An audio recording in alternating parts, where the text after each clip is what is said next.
Akupunktur 5 elemen klasik. Pengenalan Anda kepada akupunktur 5 elemen klasik memberikan gambaran menyeluruh tentang amalan kuno ini, menyerlahkan falsafah, metodologi, dan aplikasinya. Berikut ialah ringkasan dan beberapa perkara penting untuk kejelasan. Gambaran keseluruhan akupunktur 5 elemen klasik. Pendekatan holistik, menekankan merawat punca dan bukannya hanya gejala, sejajar dengan undang-undang semula jadi dan konsep Tao tentang kesihatan, penyakit, dan penyembuhan.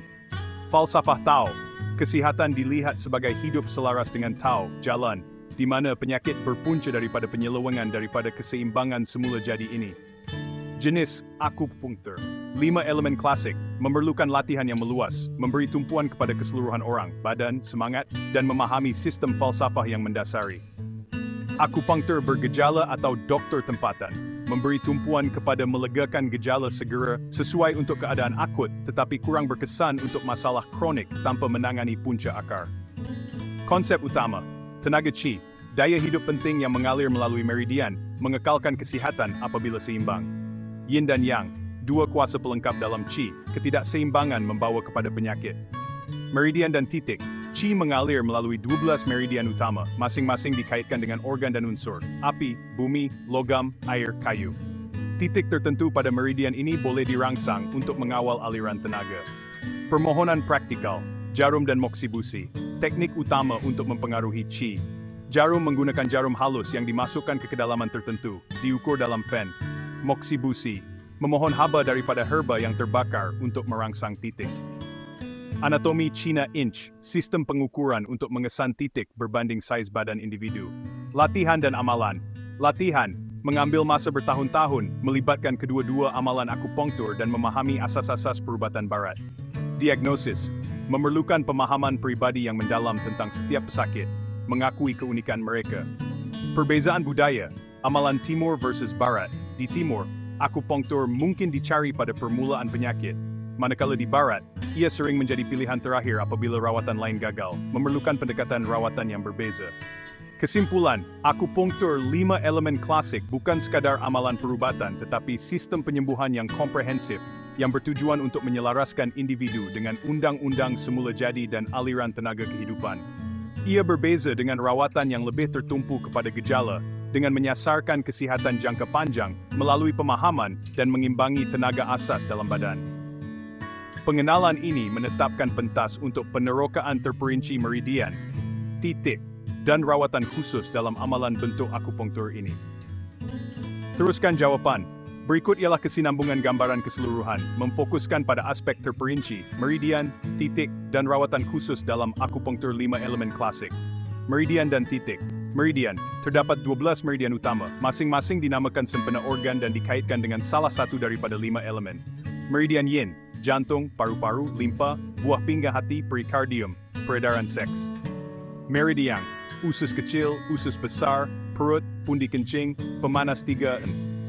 Setiap meridian mempunyai laluan yang boleh cetek atau dalam, menjejaskan bahagian badan dan organ dalaman yang berlainan. Mata, titik-titik di sepanjang meridian adalah tempat Qi boleh dikawal. Mereka dinamakan dan bernombor, dengan setiap meridian mempunyai titik tertentu yang dikaitkan dengan unsur-unsur selain daripada yang utama, meningkatkan kekhususan rawatan. Mata perintah, setiap meridian mempunyai titik yang sepadan dengan kesemua 5 elemen, membolehkan pendekatan rawatan yang bernuansa. Teknik untuk mengawal selia tenaga, needling, melibatkan memasukkan jarum halus ke kedalaman tertentu. Kedalaman diukur dalam fen, yang relatif kepada saiz badan pesakit, ACI, Anatomical Chinese Inch. Kontraindikasi, perkara tertentu adalah terhad untuk jarum, terutamanya semasa kehamilan, ditunjukkan oleh XP untuk bulan-bulan tertentu. Moksibusi, menggunakan haba daripada pembakaran mugwort, Artemisia vulgaris latiflora, untuk merangsang titik, menggalakkan aliran tenaga atau membekalkan kehangatan jika diperlukan. Seperti jarum, terdapat kontraindikasi untuk moksibusi, terutamanya untuk wanita hamil atau keadaan tertentu. Permohonan praktikal, diagnosis, memerlukan memerhatikan keadaan keseluruhan pesakit, termasuk nadi, lidah, dan gejala, untuk mendiagnosis ketidakseimbangan yang mendasari dan bukannya hanya merawat gejala.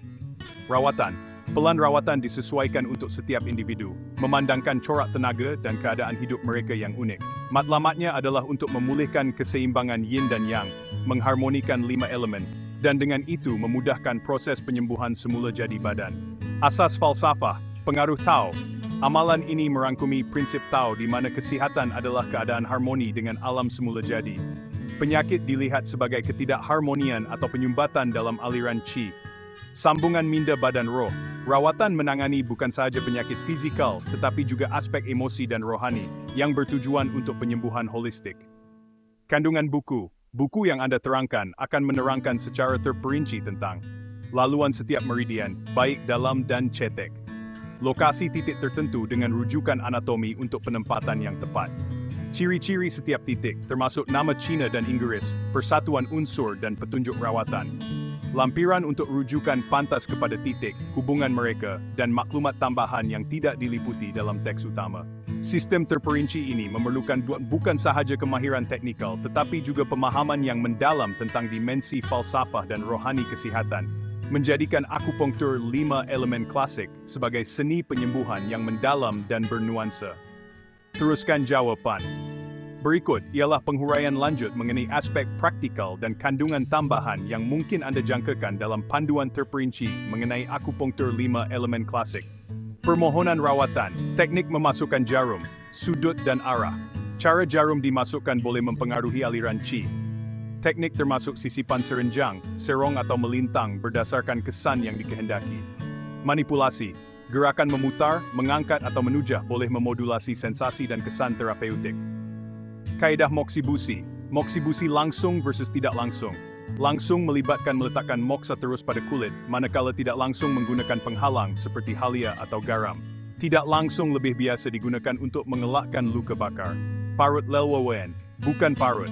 Moksibusi parut adalah kurang biasa, dan melibatkan membiarkan moksa terbakar untuk menyebabkan luka bakar yang kecil dan menyembuhkan. Tidak berparut lebih lazim untuk keselamatannya.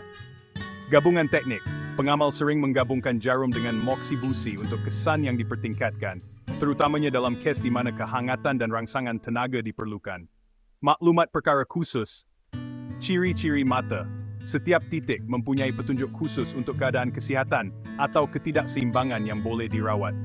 Sebagai contoh, perkara tertentu mungkin digunakan untuk masalah emosi, melegakan kesakitan, atau penyakit khusus organ. Persatuan unsur. Memahami bagaimana setiap titik berkaitan dengan unsur yang berbeza, membolehkan rawatan yang menangani corak ketidakharmonian yang kompleks. Pemilihan mata. Mata dipilih berdasarkan diagnosis tetapi juga pada perlembagaan pesakit, ketidakseimbangan semasa, dan masa dalam setahun, sejajar dengan kitaran semula jadi. Alat diagnostik. Diagnosis nadi. Kaedah terperinci di mana pengamal menilai kualiti, irama, dan kedalaman nadi pada pelbagai kedudukan pada kedua-dua pergelangan tangan untuk menentukan kesihatan organ dalaman dan aliran tenaga. Diagnosis lidah. Memerhatikan warna, salutan, bentuk dan kelembapan lidah memberikan petunjuk tentang keadaan persekitaran dalaman badan. Pemerhatian dan siasatan. Di luar tanda-tanda fizikal, memahami gaya hidup, emosi dan gejala pesakit melalui perbualan adalah penting. Lampiran dan bahan rujukan, carta meridian. Gambar rajah terperinci yang menunjukkan laluan meridian dan lokasi titik untuk kedua-dua kajian dan rujukan klinikal. Rujukan silang titik, senarai yang menghubungkan titik dengan keadaan tertentu, membolehkan carian pantas semasa merancang rawatan. Hubungan unsur, jadwal atau carta yang menerangkan bagaimana unsur-unsur berinteraksi, mempengaruhi satu sama lain, dan bagaimana ini boleh digunakan dalam akupunktur. Keselamatan dan kontraindikasi. Senarai terperinci bila tidak boleh menggunakan perkara atau teknik tertentu. Terutamanya penting bagi pengamal yang merawat populasi khas seperti wanita hamil atau mereka yang mempunyai keadaan kesihatan tertentu. Kajian kes atau kontoh. Contoh praktikal rawatan untuk keadaan biasa, memberikan gambaran tentang bagaimana teori digunakan dalam amalan. Konteks budaya dan sejarah. Perkembangan sejarah. Perbincangan tentang bagaimana akupunktur 5 elemen berkembang, termasuk pengaruh daripada falsafah Tao, perubatan tradisional Cina, dan interaksi dengan bentuk perubatan lain dari semasa ke semasa. Implikasi budaya. Bagaimana bentuk akupunktur ini sesuai dengan amalan kesihatan budaya yang lebih luas, terutamanya di Asia Timur, dan penyesuaiannya dalam konteks Barat. Panduan ini bukan sahaja berfungsi sebagai manual praktikal untuk mengamalkan akupunktur 5 elemen klasik, tetapi juga sebagai penyelaman mendalam ke dalam dimensi falsafah dan budayanya, menyediakan pendidikan yang komprehensif untuk kedua-dua pengamal dan pelajar seni ini. Teruskan jawaban. Berikut ialah kesinambungan yang memfokuskan pada konsep lanjutan, pertimbangan etika, dan penyepaduan akupunktur 5 elemen klasik ke dalam penjagaan kesihatan moden. Konsep lanjutan, teori 5 elemen. Di luar persatuan asas, selidiki kitaran penjanaan dan kawalan atau kemusnahan di antara unsur-unsur yang boleh digunakan untuk mendiagnosis dan merawat ketidakharmonian yang kompleks. Antara hubungan, bagaimana setiap elemen menyokong atau mengawal yang lain, dan bagaimana ketidakseimbangan dalam satu boleh menjejaskan keseluruhan sistem. Mata semangat. Mata yang dianggap mempunyai kesan langsung terhadap semangat atau kesejahteraan emosi, seperti titik tingkap langit, yang dianggap bersambung terus dengan semangat atau jiwa. Akupunktur perlembagaan menyesuaikan rawatan berdasarkan jenis perlembagaan seseorang, yang dipengaruhi oleh keseimbangan unsur mereka semasa lahir atau dari semasa ke semasa. Pendekatan ini boleh membawa kepada rawatan yang lebih diperibadikan dan berkesan. Pertimbangan etika. Hubungan pengamal pesakit, penekanan pada kepercayaan, kerahasiaan dan peranan pengamal sebagai panduan dan bukannya sekadar juru teknik. Proses penyembuhan dalam akupunktur 5 elemen sering melibatkan menangani aspek emosi dan rohani. Persetujuan termaklum, memastikan pesakit memahami sifat rawatan, potensi manfaat, dan risiko, terutamanya memandangkan pendekatan holistik yang mungkin berbeza daripada apa yang biasa digunakan oleh pesakit dalam perubatan barat. Integriti profesional, mengekalkan standard amalan yang tinggi, pendidikan berterusan dan semakan rakan sebaya untuk memajukan bidang sambil menghormati akar tradisionalnya. Penyepaduan dengan penjagaan kesihatan moden, perubatan pelengkap. Bagaimana akupunktur 5 elemen klasik boleh melengkapkan rawatan perubatan barat, terutamanya dalam menguruskan keadaan kronik, pengurusan kesakitan, dan gangguan berkaitan tekanan. Penyelidikan dan bukti, perbincangan mengenai badan penyelidikan yang semakin meningkat, yang menyokong keberkesanan akupunktur. Walaupun kebanyakan bukti untuk 5 elemen secara khusus adalah anekdot atau berdasarkan penggunaan tradisional. Menggalakkan kajian yang lebih sistematik. Kerjasama antara disiplin, bekerjasama dengan profesional kesihatan lain untuk memastikan pelan penjagaan yang komprehensif.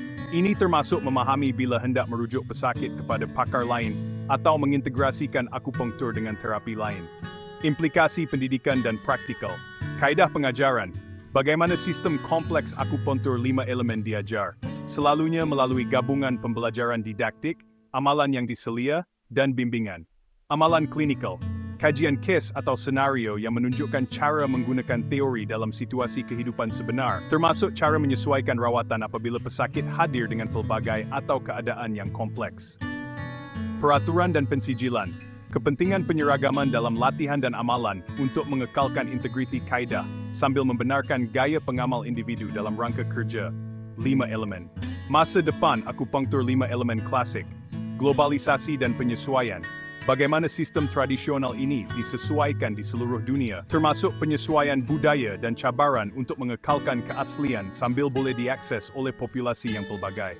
Integrasi teknologi. Penggunaan teknologi moden dalam diagnostik, seperti peranti analisis nadi atau LIDA, atau dalam alatan pendidikan, seperti carta atau aplikasi Meridian interaktif, untuk membantu pembelajaran dan latihan. Kelestarian dan evolusi.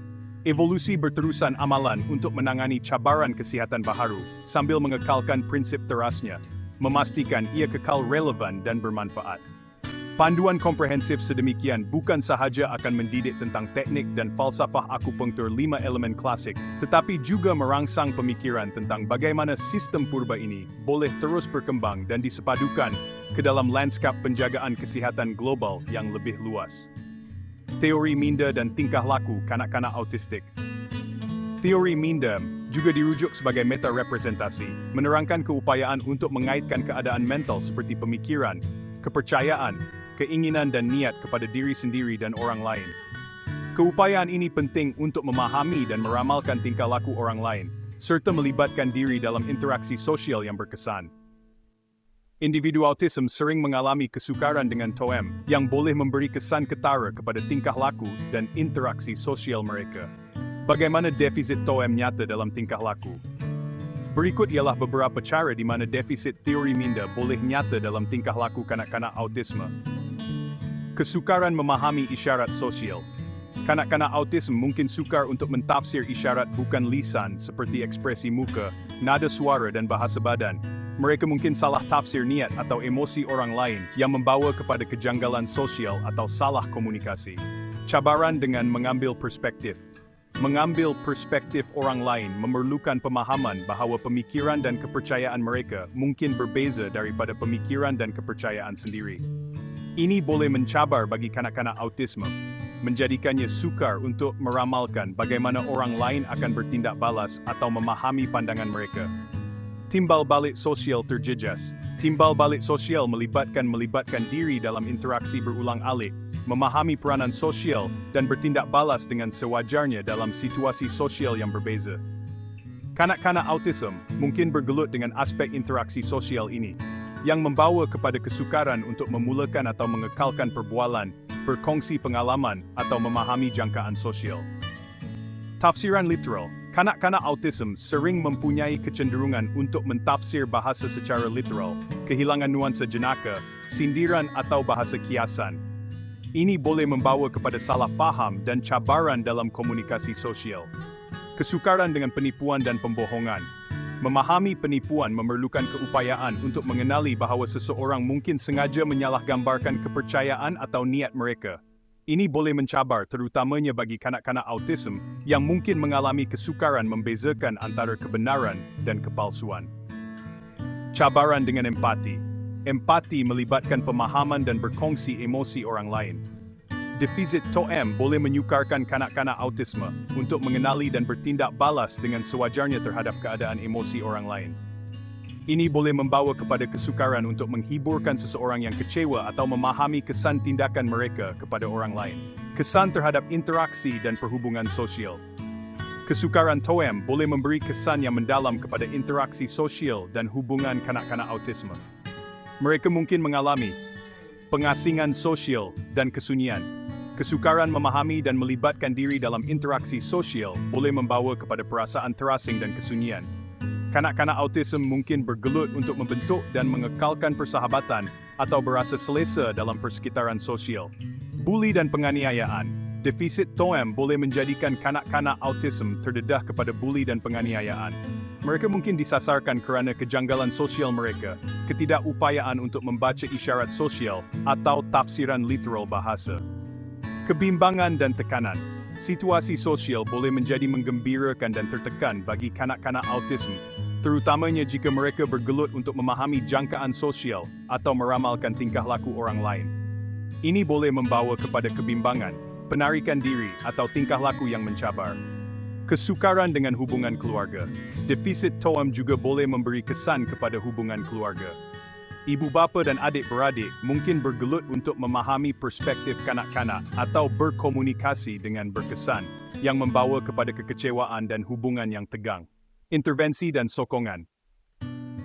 Beberapa intervensi dan strategi boleh digunakan untuk menyokong kanak-kanak autism dalam membangunkan kemahiran TOEM mereka dan meningkatkan interaksi sosial mereka. Latihan kemahiran sosial. Program berstruktur yang mengajar kemahiran sosial secara eksplisit, seperti memulakan perbualan, bergilir-gilir, memahami isyarat bukan lisan, dan bertindak balas dengan sewajarnya dalam situasi sosial yang berbeza. Aktiviti mengambil perspektif.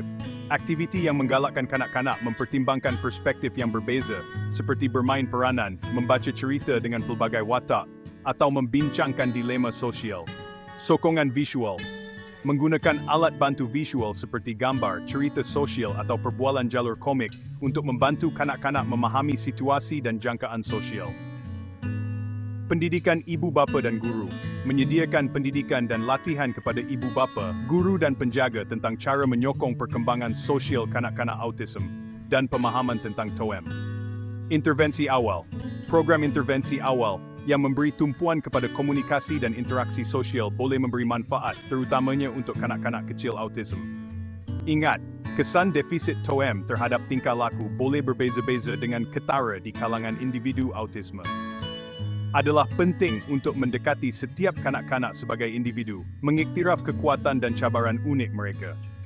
Dengan memahami hubungan antara teori minda dan tingkah laku kanak-kanak autisme, ibu bapa, pendidik dan ahli terapi boleh memberikan sokongan dan campur tangan yang disasarkan untuk membantu kanak-kanak ini menavigasi dunia sosial dengan lebih berkesan dan membina hubungan yang bermakna. Cerita menceritakan cara memohon Tom kepada Arif, menerapkan strategi teori minda kepada Arif. Sumber tidak secara khusus menyebut Arif atau memberikan panduan untuk menggunakan strategi teori minda kepada individu tertentu. Walau bagaimanapun, berdasarkan maklumat dalam sumber dan perbualan kami sebelum ini, kami boleh meneroka beberapa cara yang berpotensi untuk menerapkan prinsip TOEM untuk menyokong pembangunan sosial Arif.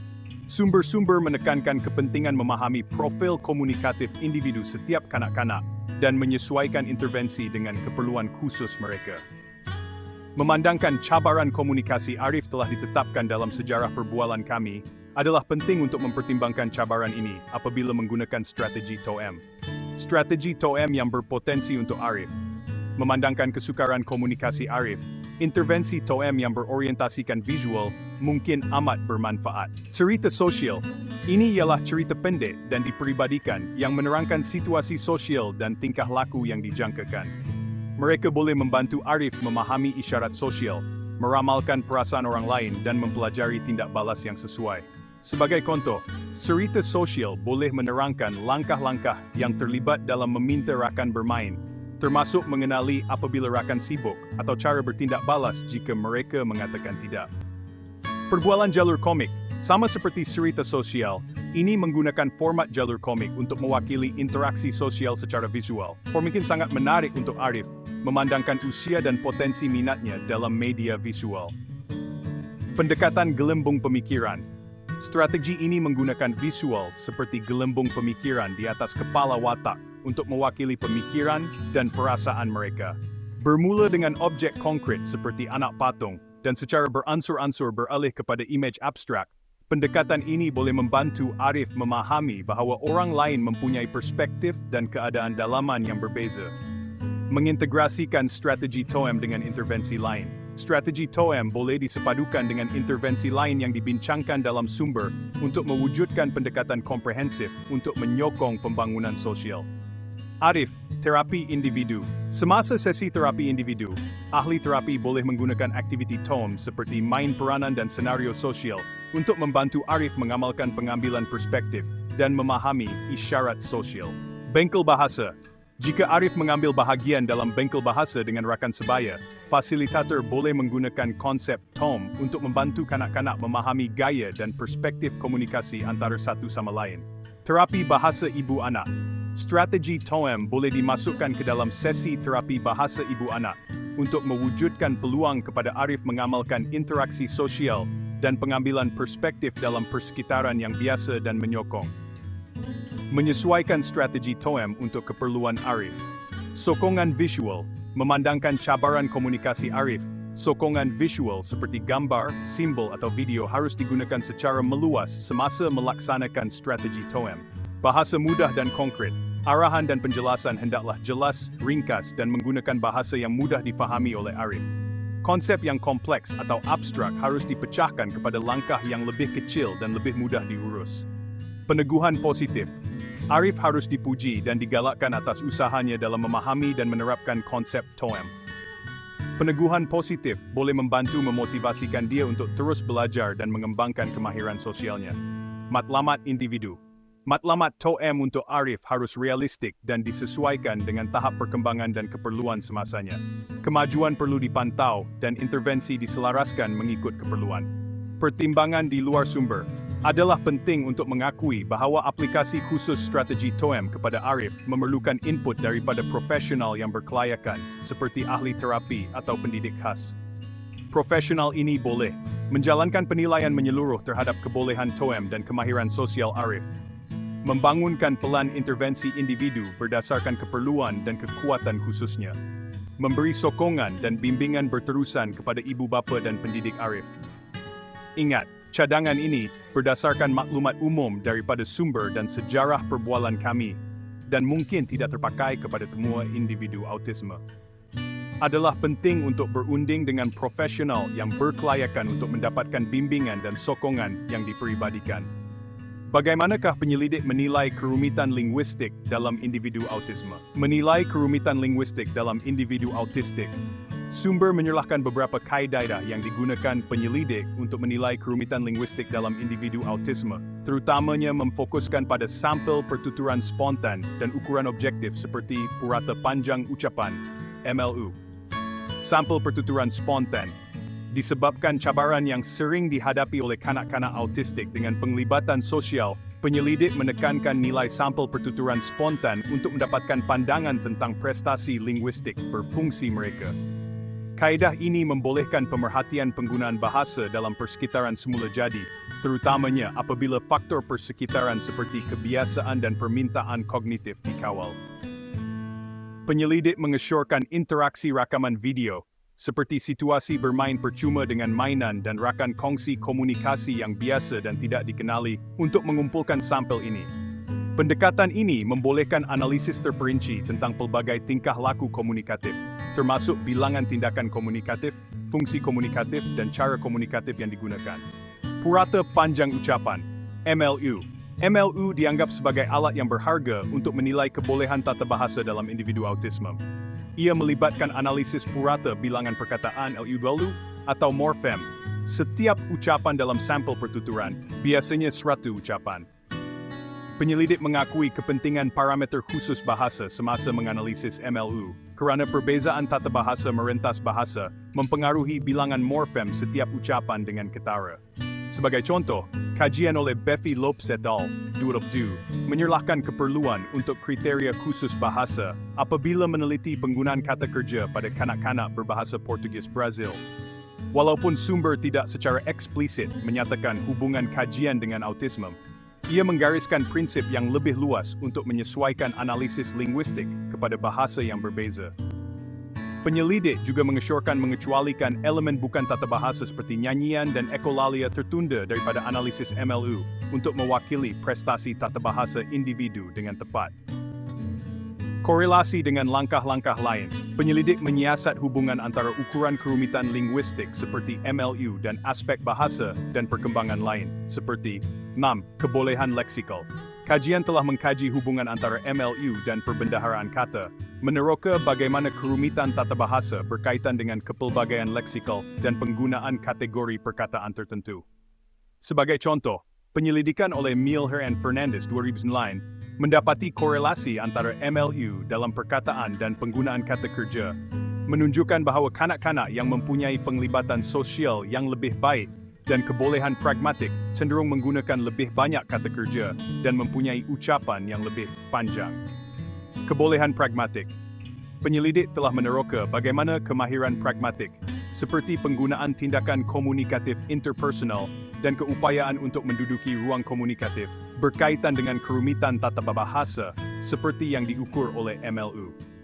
Kajian mencadangkan bahawa kanak-kanak autistik dengan kebolehan pragmatik yang lebih kuat mungkin mempamerkan kerumitan tata bahasa yang lebih besar dalam ucapan mereka. Prestasi sosial kognitif. Penyelidikan telah menyiasat hubungan antara kerumitan linguistik dan kebolehan sosial kognitif dalam individu autisme. Sebagai contoh, satu kajian mendapati bahawa kanak-kanak yang menghasilkan lebih banyak tindakan komunikatif interpersonal dan menunjukkan kemahiran sosial kognitif yang lebih baik, juga cenderung mempunyai skor MLU yang lebih tinggi dan menggunakan bahagian komunikasi lisan yang lebih besar. Sumber menekankan keperluan untuk penilaian bahasa komprehensif yang mempertimbangkan interaksi pelbagai komponen linguistik, termasuk tata bahasa, perbendaharaan kata, dan pragmatik, untuk membangunkan pelan intervensi yang disesuaikan untuk kanak-kanak autisme. Penyelidik mengakui batasan bergantung semata-mata pada ujian bahasa piawai, terutamanya untuk populasi bukan berbahasa Inggeris, dan menyokong penggunaan sampel pertuturan spontan dan kriteria khusus bahasa untuk menangkap profil linguistik unik individu autisme. Bagaimanakah penyelidik membandingkan tetapan komunikasi biasa berbanding yang tidak dikenali? Membandingkan tetapan komunikasi biasa versus tidak dikenali. Sumber menerangkan beberapa kajian penyelidikan yang secara langsung membandingkan prestasi komunikatif kanak-kanak autistik dalam tetapan komunikasi yang biasa berbanding yang tidak dikenali.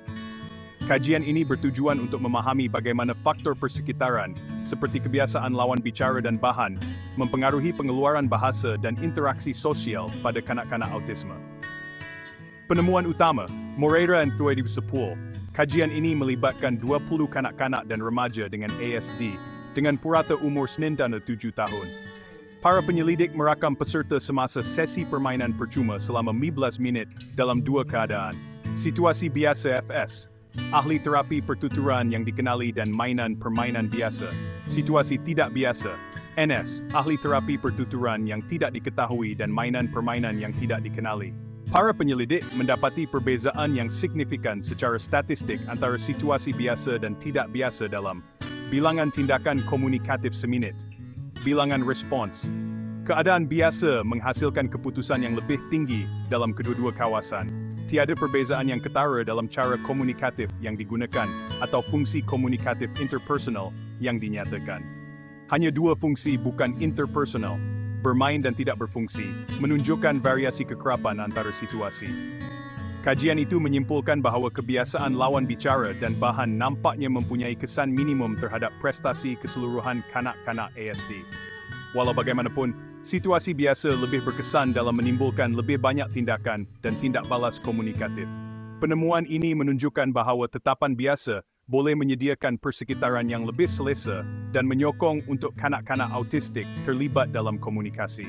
Amato and Fernandez, 2010, kajian ini menyiasat fungsi komunikatif 20 kanak-kanak autistik umur 12 hingga 16 yang dibahagikan kepada kumpulan lisan dan bukan lisan. Penyelidik merakam setiap kanak-kanak selama 30 minit semasa bermain spontan dengan ibu mereka.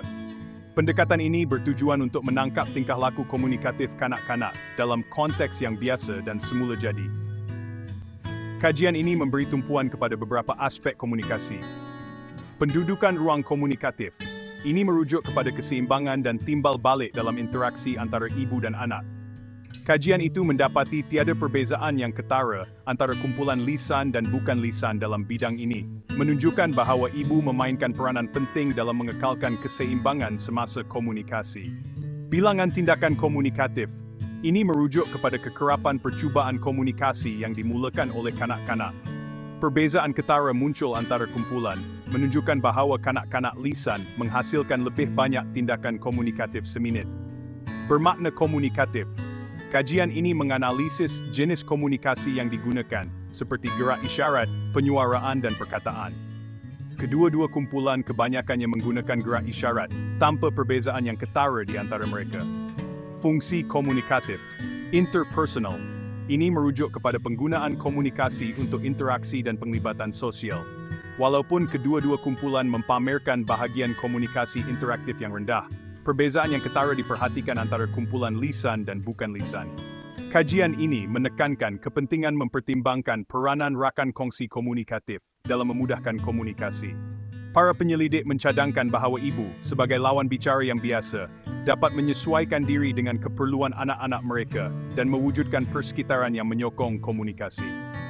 Para penyelidik menyimpulkan bahawa situasi interaktif dengan ibu memberikan konteks biasa yang mungkin memudahkan prestasi optimum setiap kanak-kanak. Mereka juga menekankan keperluan untuk penyelidikan masa depan untuk membandingkan kumpulan yang lebih homogen untuk mengambil kira perbezaan individu. Cardoso and Fernandez, Duetia, kajian ini mengkaji profil fungsi komunikatif dan prestasi sosial kognitif 5 remaja yang berfungsi rendah dengan ASD, umur 12 hingga 13, dalam 3 tetapan komunikasi yang berbeza. Situasi I, terapi pertuturan bahasa individu dengan ahli terapi. Situasi II, aktiviti kumpulan dengan orang dewasa yang menyelaraskan, bukan ahli terapi. Situasi III, aktiviti kumpulan tanpa koordinasi orang dewasa. Para penyelidik memerhatikan peserta dalam tempoh 12 bulan, menjalankan rakaman pada permulaan dan akhir kajian. Kajian mendapati bahawa peserta mempamerkan tingkah laku komunikatif yang serupa merentasi ketiga-tiga tetapan, menunjukkan tahap konsistensi dalam corak komunikasi mereka tanpa mengira konteks. Walau bagaimanapun, Variasi diperhatikan dalam purata kejadian tindakan komunikatif, mungkin disebabkan oleh persaingan untuk ruang komunikatif dalam tetapan kumpulan. Pada mulanya, perkadaran fungsi komunikatif interpersonal adalah lebih rendah dalam situasi TI, kumpulan tanpa koordinasi dewasa. Tetapi ini terbalik pada akhir kajian, dengan beberapa peserta mencapai skor maksimum dalam tetapan ini. Penemuan ini menunjukkan bahawa dengan masa dan pendedahan, remaja autistik boleh mengembangkan keupayaan mereka untuk terlibat dalam komunikasi sosial, walaupun dalam tetapan kumpulan yang kurang berstruktur dan tidak dikenali. Dalam situasi TT, kepelbagaian fungsi komunikatif yang digunakan berkurangan, sementara ia kekal stabil dalam situasi 1 dan 2. Para penyelidik mentafsirkan ini sebagai tumpuan kepada keberkesanan komunikatif dalam konteks interaksi rakan sebaya simetri situasi T. Mereka mencadangkan bahawa dalam situasi di mana pasangan komunikasi adalah remaja lain, strategi yang lebih berkesan menjadi perlu. Kajian ini menekankan kebolehsuaian individu autistik kepada tetapan komunikasi yang berbeza dan menyerlahkan potensi pertumbuhan dalam kemahiran komunikasi sosial dari semasa ke semasa, walaupun dalam persekitaran yang tidak dikenali. Kajian penyelidikan ini menawarkan pandangan berharga tentang pengaruh tetapan komunikasi biasa berbanding yang tidak dikenali terhadap tingkah laku komunikatif individu autisme. Mereka secara kolektif menunjukkan, walaupun kebiasaan boleh memudahkan komunikasi dengan menyediakan persekitaran yang selesa dan menyokong, individu autistik boleh menyesuaikan diri dan belajar berkomunikasi dengan berkesan dalam persekitaran yang tidak dikenali. Peranan rakan kongsi komunikasi, sama ada tokoh biasa seperti ibu atau profesional terlatih, adalah penting dalam menyokong dan perancah komunikasi. Kajian membujur adalah penting untuk memahami trajektori perkembangan kemahiran komunikasi dan kesan jangka panjang intervensi dalam persekitaran yang berbeza. Adalah penting untuk diingat bahawa kajian ini mewakili sampel penyelidikan yang terhad dalam bidang ini, dan siasatan lanjut diperlukan untuk mengesahkan dan mengembangkan penemuan ini. Bagaimanakah penyelidik menilai fungsi komunikatif dalam kalangan remaja autisme? Menilai fungsi komunikatif pada remaja autistik. Sumber menerangkan pelbagai kaedah yang digunakan oleh penyelidik untuk menilai fungsi komunikatif dalam remaja autism. Menekankan kepentingan mengkaji penggunaan praktikal bahasa dalam konteks sosial dan mempertimbangkan interaksi aspek komunikasi yang berbeza. Fokus pada komunikasi fungsian. Penyelidik menyedari bahawa menilai fungsi komunikatif melangkaui mengukur perbendaharaan kata atau kerumitan tata bahasa. Ia melibatkan pemahaman bagaimana individu menggunakan bahasa untuk mencapai matlamat mereka dalam interaksi sosial. Sumber, terutamanya yang membincangkan terapi bahasa, secara konsisten menekankan perspektif fungsional ini. Peralihan daripada ujian standar. Walaupun ujian piawai boleh memberikan maklumat tentang kemahiran bahasa, ia sering gagal menangkap nuansa komunikasi kehidupan sebenar. Oleh itu, penyelidik menyokong untuk menggunakan kaedah yang menilai bahasa dalam tetapan yang lebih naturalistik dan berfungsi. Sampel pertuturan spontan. Sumber amat mengesyorkan menganalisis sampel pertuturan spontan untuk mendapatkan pandangan tentang fungsi komunikatif remaja autisme.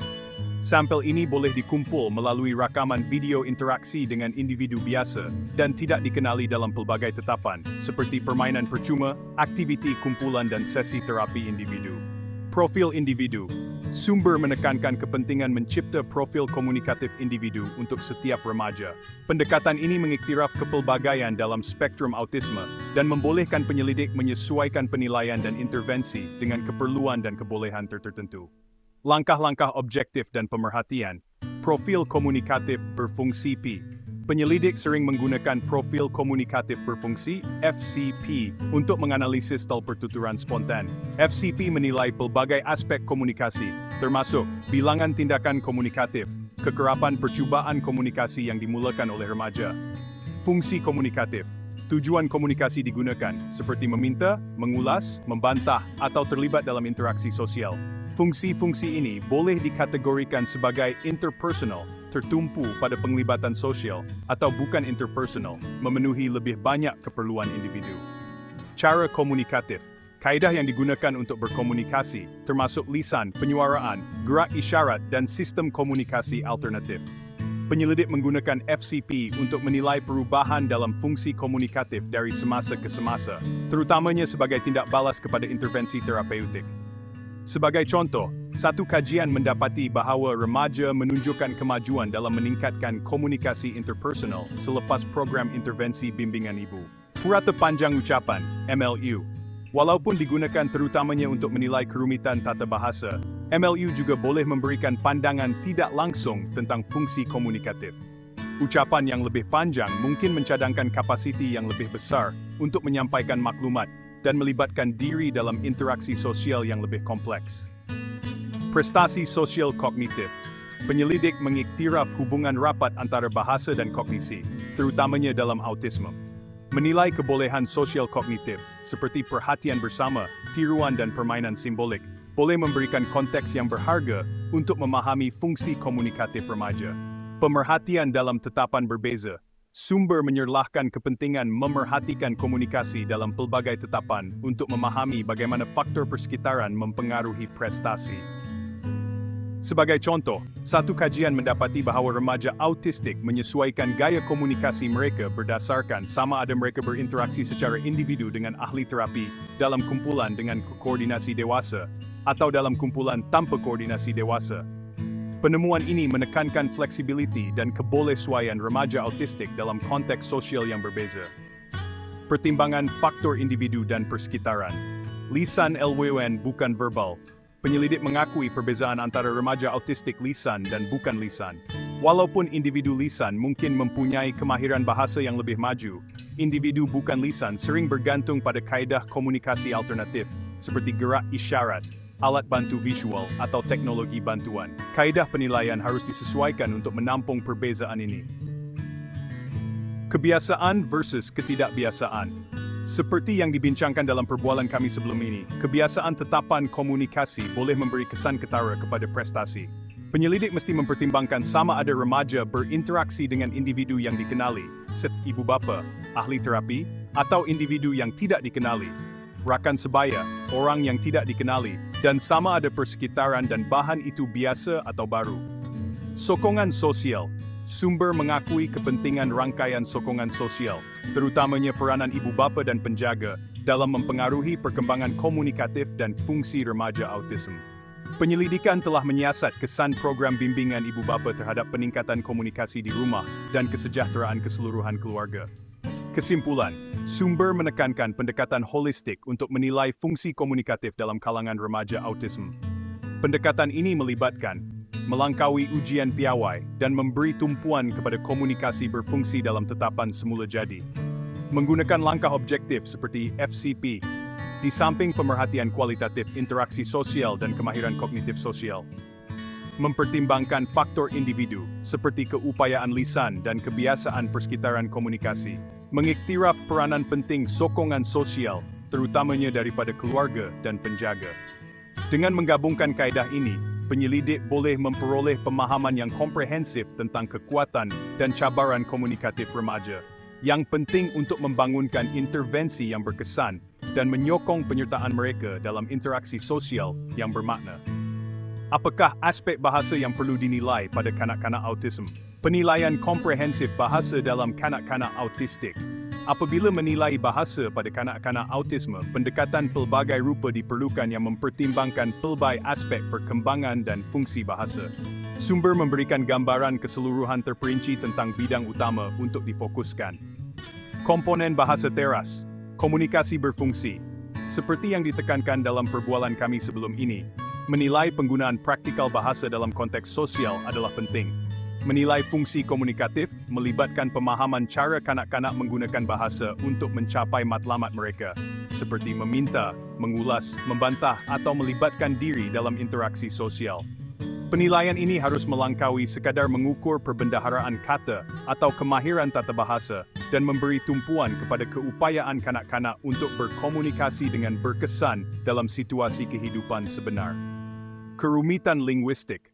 Walaupun fungsi komunikatif adalah yang terpenting, adalah penting untuk menilai kebolehan linguistik asas yang menyokong komunikasi. Ini termasuk menilai purata panjang ucapan MLU. MLU mengukur purata bilangan perkataan atau morfem setiap ucapan memberikan cerapan tentang perkembangan tata bahasa dan kerumitan ayat. Ucapan yang lebih panjang selalunya menunjukkan keupayaan yang lebih besar untuk menyampaikan maklumat dan terlibat dalam perbualan yang lebih kompleks. Perbendaharaan kata. Menilai kedua-dua perbendaharaan kata reseptif dan ekspresif adalah penting untuk memahami kebolehan bahasa kanak-kanak. Perbendaharaan kata yang terhad boleh memberi kesan ketara kepada fungsi komunikatif dan kemajuan akademik. Tata bahasa dan sintaks. Menilai pemahaman kanak-kanak tentang peraturan tata bahasa dan struktur ayat adalah kunci untuk menentukan keupayaan mereka untuk membina ucapan yang bermakna dan boleh difahami. Defisit dalam bidang ini boleh menghalang komunikasi, walaupun perbendaharaan kata agak kuat. Pragmatik. Bahasa pragmatik merujuk kepada peraturan sosial yang mengawal penggunaan bahasa, seperti pengambilan giliran, mengekalkan perkaitan topik dan memahami bahasa bukan literal. Kanak-kanak autistik sering bergelut dengan pragmatik, walaupun perbendaharaan kata dan tata bahasa mereka agak utuh.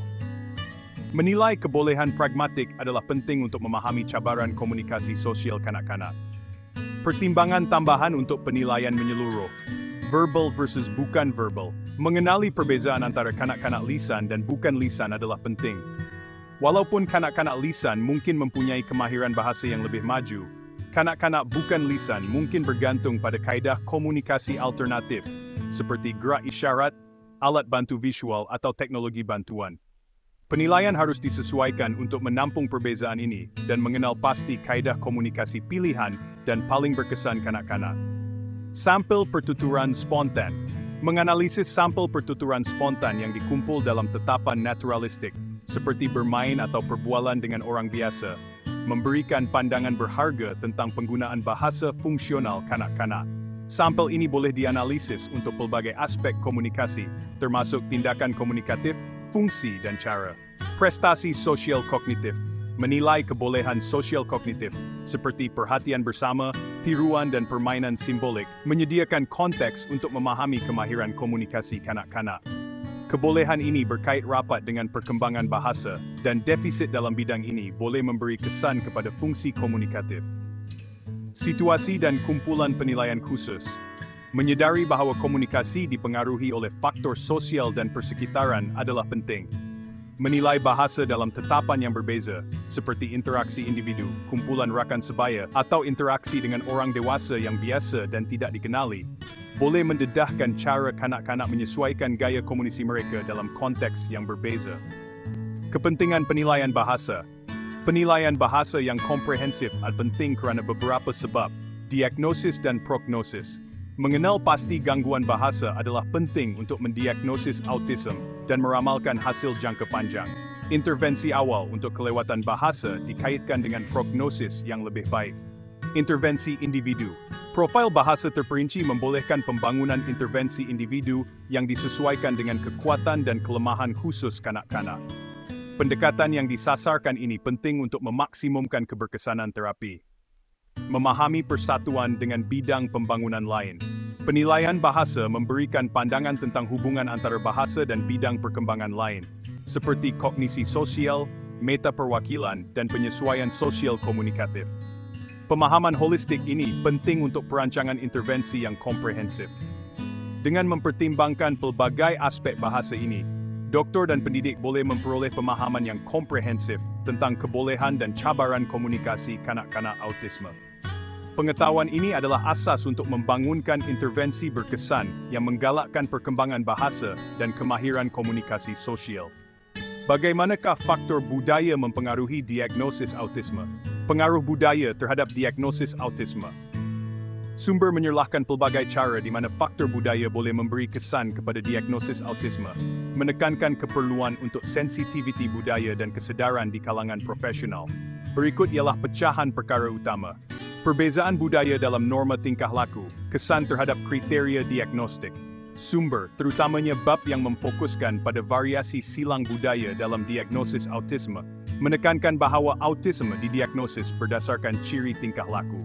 Walau bagaimanapun, perbezaan budaya dalam norma sosial boleh menjadikannya mencabar untuk mengenal pasti tingkah laku berkaitan autisme dengan tepat. Contoh tingkah laku yang dipengaruhi budaya. Tingkah laku seperti hubungan mata, masa perkembangan pertuturan dan tindak balas terhadap isyarat sosial boleh berbeza-beza dengan ketara merentas budaya. Apa yang mungkin dianggap tidak tipikal dalam satu budaya boleh menjadi normal dalam budaya lain.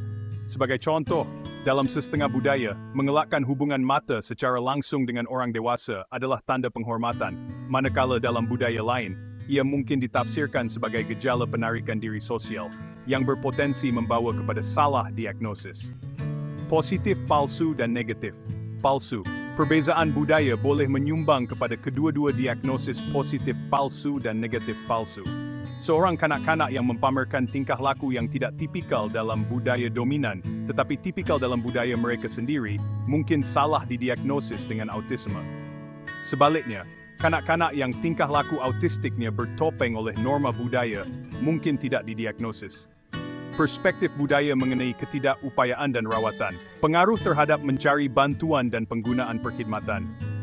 Kepercayaan dan nilai budaya boleh membentuk cara keluarga melihat ketidakupayaan dan kesediaan mereka untuk mendapatkan bantuan profesional. Sesetengah budaya mungkin menstigma ketidakupayaan, menyebabkan keluarga menangguhkan atau mengelak daripada mendapatkan diagnosis.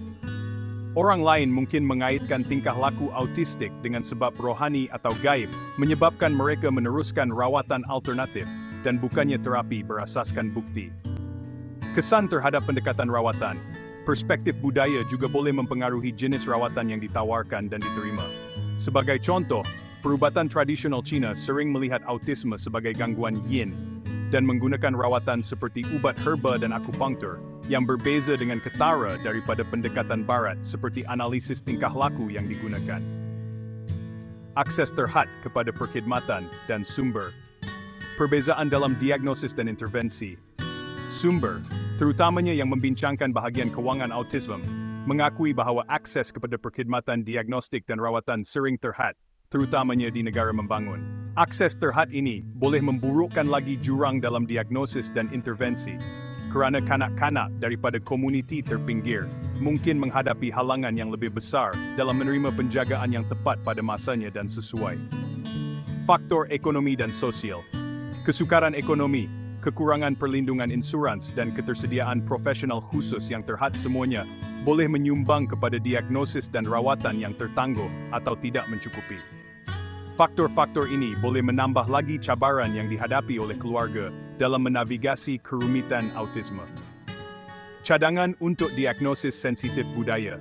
Temu bual etnografi.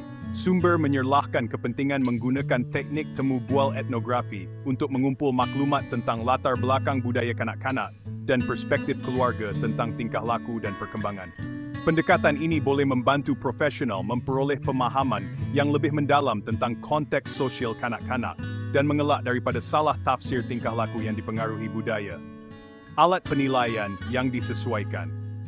Secara budaya, alat penilaian piawai harus dinilai dengan teliti untuk kecenderungan budaya dan disesuaikan mengikut keperluan untuk memastikan kesahihan dan kebolehpercayaannya merentas kumpulan budaya yang berbeza.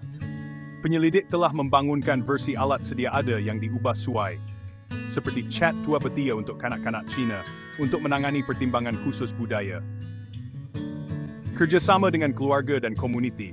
Membina perkongsian yang kukuh dengan keluarga dan komuniti adalah penting untuk memupuk kepercayaan dan persefahaman.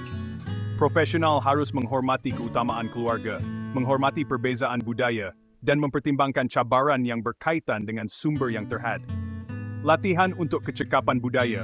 Sumber menekankan keperluan untuk latihan berterusan untuk profesional untuk membangunkan kecekapan budaya dalam diagnosis dan campur tangan autism. Latihan ini harus merangkumi kesedaran tentang perbezaan budaya dalam norma tingkah laku, perspektif tentang ketidakupayaan, dan akses kepada perkhidmatan. Kesimpulan, faktor budaya memainkan peranan penting dalam diagnosis autism, mempengaruhi bagaimana gejala dilihat, bantuan dicari, dan rawatan diterima. Profesional mesti sensitif dan sedar dari segi budaya untuk memastikan bahawa semua kanak-kanak, tanpa mengira latar belakang mereka, menerima diagnosis yang tepat dan tepat pada masanya serta akses kepada intervensi yang sesuai. Sumber menyokong pendekatan kolaboratif yang melibatkan keluarga, komuniti profesional yang kompeten dari segi budaya untuk meningkatkan proses diagnostik dan menggalakkan akses saksama kepada perkhidmatan untuk semua individu autisme. Apakah faktor yang menyumbang kepada tekanan ibu bapa dalam keluarga kanak-kanak autisme? Pelbagai tekanan. Memahami tekanan ibu bapa dalam keluarga kanak-kanak autistik. Sumber menawarkan penerokaan menyeluruh tentang faktor-faktor yang menyumbang kepada tekanan ibu bapa dalam keluarga yang membesarkan anak-anak autisme. Faktor-faktor ini sering saling berkaitan dan pelbagai rupa mewujudkan rangkaian cabaran yang kompleks untuk keluarga ini. Tekanan berkaitan kanak-kanak. Cabaran tingkah laku. Sumber secara konsisten menekan kesan ketara masalah tingkah laku terhadap tekanan ibu bapa. Kanak-kanak autistik sering mempamerkan tingkah laku yang mencabar, termasuk pencerobohan, kecederaan diri, amukan dan ketidakpatuhan, yang boleh meletihkan ibu bapa secara fizikal dan emosi. Tingkah laku ini juga boleh membawa kepada pengasingan sosial, kerana ibu bapa mungkin berasa bimbang untuk membawa anak mereka ke tempat awam, kerana potensi ledakan atau penghakiman daripada orang lain. Ketidakpastian tingkah laku ini menambah kebimbangan ibu bapa dan perasaan tidak berdaya. Kesukaran komunikasi. Defisit teras autisme terletak pada komunikasi dan interaksi sosial. Ibu bapa sering mengalami tekanan yang besar kerana keupayaan anak mereka yang terhad untuk meluahkan keperluan dan emosi mereka dengan berkesan. Ini boleh menyebabkan kekecewaan bagi kedua-dua kanak-kanak dan ibu bapa, terutamanya dalam situasi yang memerlukan perhatian atau pemahaman segera. Usaha berterusan untuk menyahkut komunikasi anak mereka boleh meletihkan ibu bapa. Sensitivity deria. Ramai kanak-kanak autistik mempunyai pemprosesan deria atipikal yang membawa kepada tindak balas luar biasa terhadap rangsangan harian. Mereka mungkin mempamerkan sensitiviti terhadap bunyi, tekstur atau cahaya yang membawa kepada keruntuhan atau isu tingkah laku. Ibu bapa sering bergelut untuk memahami dan menguruskan sensitiviti ini, menambah tahap tekanan mereka. Trajektori perkembangan tidak sekata. Kanak-kanak autistik sering memaparkan corak perkembangan yang tidak sekata. Mereka mungkin cemerlang dalam bidang tertentu sambil ketinggalan dalam bidang lain. Ini boleh mengelirukan ibu bapa yang mungkin bergelut untuk mendamaikan kemahiran lanjutan anak mereka dalam satu domain dengan kelewatan yang ketara dalam domain lain.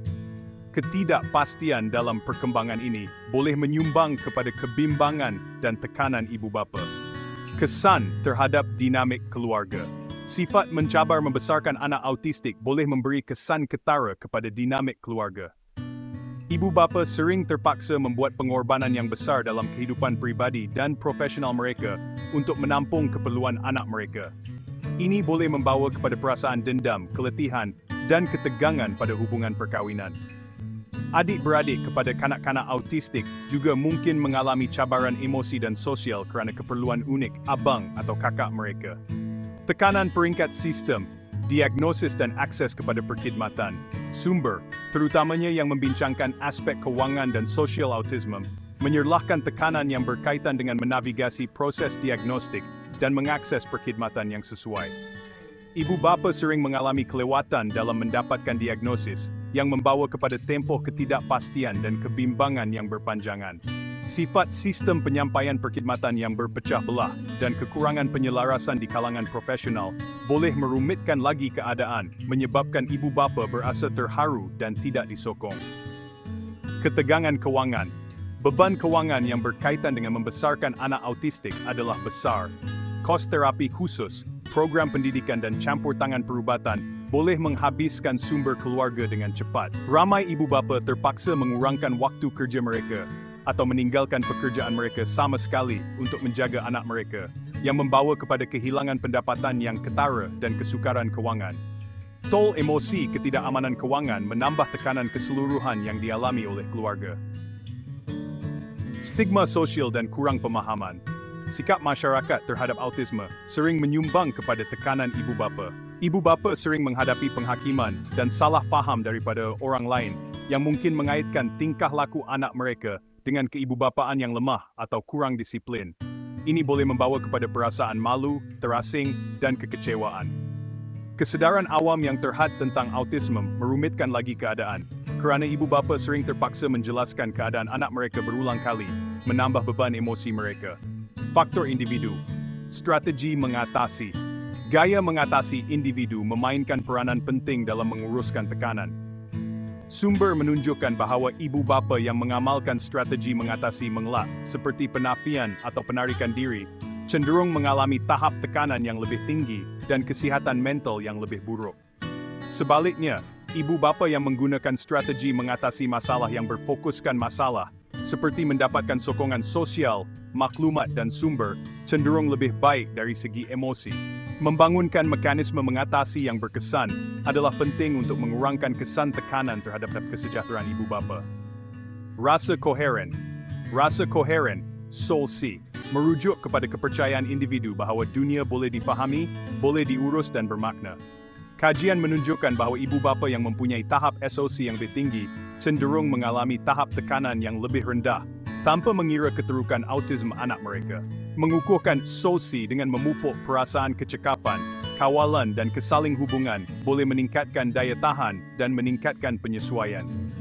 Kesihatan mental ibu bapa boleh terjejas dengan ketara oleh tekanan membesarkan anak autisme. Kajian menunjukkan kadar kemurungan, kebimbangan, dan keletihan yang lebih tinggi di kalangan ibu bapa kanak-kanak autistik berbanding ibu bapa kanak-kanak yang biasanya sedang berkembang. Keadaan kesihatan mental yang sedia ada boleh diburukkan lagi oleh cabaran keibubapaan kanak-kanak autisme. Sumber menekankan sifat saling berkaitan tekanan ini, menyerlahkan bagaimana cabaran berkaitan kanak-kanak berinteraksi dengan halangan sistemik dan kelemahan individu untuk mewujudkan pengalaman yang kompleks dan menuntut ibu bapa. Mereka juga mengakui kebolehubahan dalam pengalaman, menyedari bahawa tidak semua keluarga menghadapi cabaran yang sama atau menghadapi dengan cara yang sama.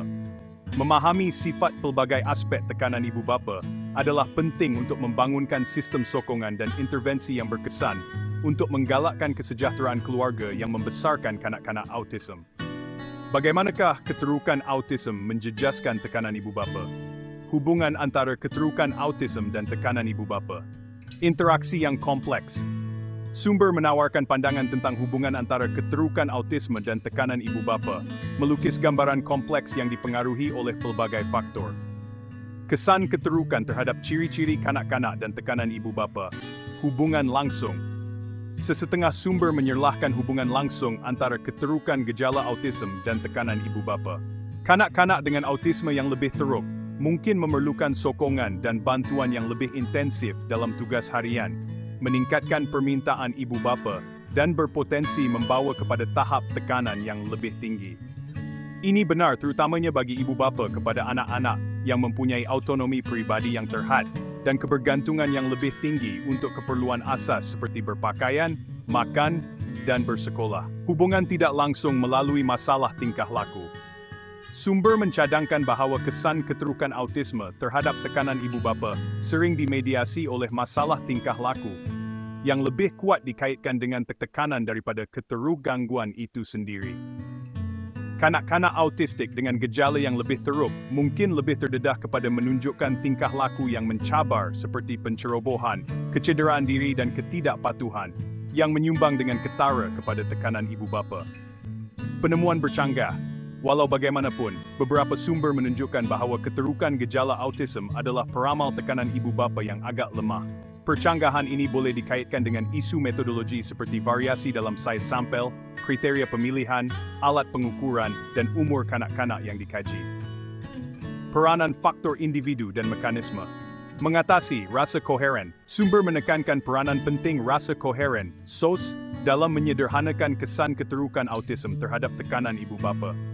Ibu yang mempunyai tahap SOC yang lebih tinggi cenderung menganggap keadaan mereka sebagai lebih terkawal dan bermakna, yang membawa kepada tahap tekanan yang lebih rendah tanpa mengira keterukan autism kanak-kanak.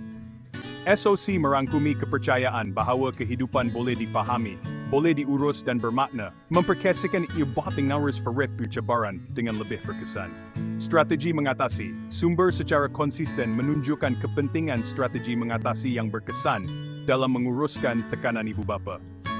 Ibu bapa yang menggunakan strategi mengatasi masalah yang berfokuskan masalah, seperti mendapatkan sokongan sosial, maklumat dan sumber, cenderung mengalami kurang tekanan berbanding mereka yang terpaksa mengelak atau menafikan.